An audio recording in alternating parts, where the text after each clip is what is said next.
దేశవ్యాప్తంగా ప్రసిద్ధి చెందిన ప్రముఖ పుణ్యక్షేత్రం మందపల్లి మందేశ్వరి శనీశ్వర స్వామి ఆలయంలో ఉచిత సామూహిక వరలక్ష్మి వ్రతాలు నిర్వహించారు.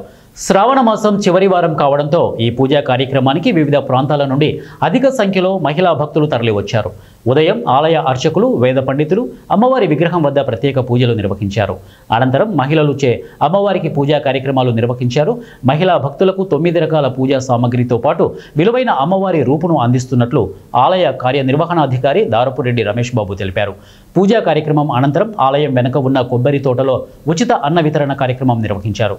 ఈ కార్యక్రమంలో ఎంపీటీసీ సభ్యులు సిద్దంశెట్టి వీర వెంకట సత్యనారాయణ తదితరులు పాల్గొన్నారు. మండలం మందపల్లి గ్రామంలో వేయించేసిన శ్రీ మందేశ్వరి ఉమా పార్వతి అమ్మవార్ల దేవస్థానం నందు ఈరోజు శ్రావణ శుక్రవారం చివరి వారం కాబట్టి ఆడపడుచులందరికీ ఉచిత సామూహిక వరలక్ష్మి వ్రత పూజలు నిర్వహిస్తున్నామండి. ఈ పూజలకి హాజరైన ఆడపడుచులందరికీ దేవస్థానం తరఫున ఉచితంగా రూపు, రవికల గుట్ట, కొబ్బరికాయ, పూజా సామాగ్రి, పూజ అనంతరం ఉచిత అన్నదానం కూడా వితరణ చేయబడుతున్నది.